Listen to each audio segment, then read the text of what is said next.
আপনি কি জানেন ঢাকা এক ঝটকাতেই বদলে যেতে পারে? বিজ্ঞানীরা বলছেন আমাদের শহর এখন এমন এক ভূকম্পন ঝুঁকির ওপর দাঁড়িয়ে আছে যা যে কোনো মুহূর্তে বিপর্যয় ডেকে আনতে পারে।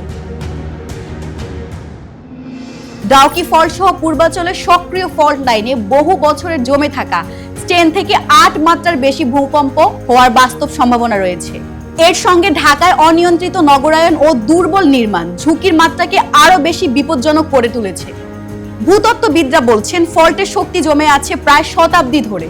ছোটখাটো কাঁপুনি হলেও শক্তি এখনো মুক্ত হয়নি। একই সময়ে ঢাকার অবকাঠামো চরম ভঙ্গুর। 7 মাত্রার ভূমিকম্প হলেও 40% ভবন ধসে পড়তে পারে। এর মানে অতি ঘন বসতিপূর্ণ এই শহরে ক্ষয়ক্ষতি হবে অমানবিক মাত্রায়। রাজউকের এক মূল্যায়নে দেখা গেছে মাত্র 6.9 মাত্রার ভূমিকম্পেই লক্ষাধিক ভবন ভেঙে পড়তে পারে।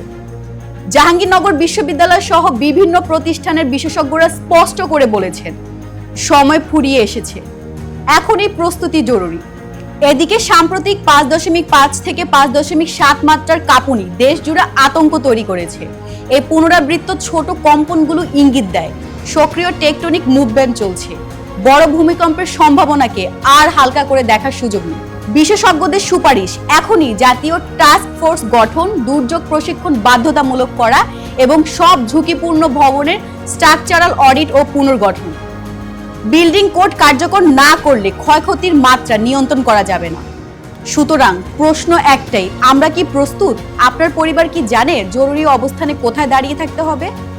আপনার বাসায় কি ন্যূনতম ফার্স্ট এইড কিট আছে? কমেন্টে আপনার মতামত জানান। এরকম আরো ইনফরমেটিভ ভিডিও পেতে আমাদের Facebook page entrepreneur Bangladesh follow করুন এবং আমাদের ইউটিউব চ্যানেলটি সাবস্ক্রাইব করুন। ভালো থাকুন, সুস্থ থাকুন, নিরাপদে থাকুন। ধন্যবাদ।